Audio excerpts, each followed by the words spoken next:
పశ్చిమ గోదావరి జిల్లా Sitarampuram toll plaza దారి దోపిడీ కేసును పోలీసులు ఛేదించారు. 7గురిని అరెస్టు చేసి 2 బైక్లు, 1.70 లక్షలు నగదు, 10 విదేశీ కరెన్సీ స్వాధీనం చేసుకున్నట్లు డీఎస్పీ మురళీకృష్ణ తెలిపారు. కోనసీమ జిల్లాకు చెందిన 2 నిందితులను, వారికి సహకరించిన మరో 5గురిని అదుపులోనికి తీసుకున్నట్లు డీఎస్పీ తెలిపారు.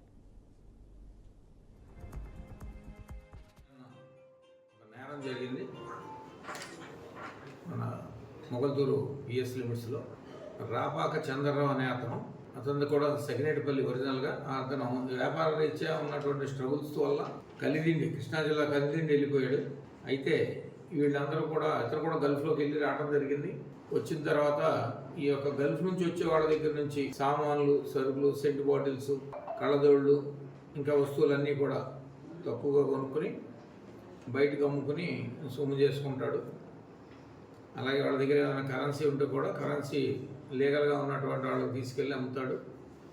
ఈ రకంగా మనం వ్యాపారం సాగిస్తుంటే అదే వ్యాపారం చేస్తున్నటువంటి మేడిద వెంకటరెడ్డి అతను కూడా సెకండేటిపల్లి, అలాగే జవాది మాలికా బాబు సేమ్ బిజినెస్ అన్నమాట. వీళ్ళకి కూడా మాలికా బాబుకి వెంకట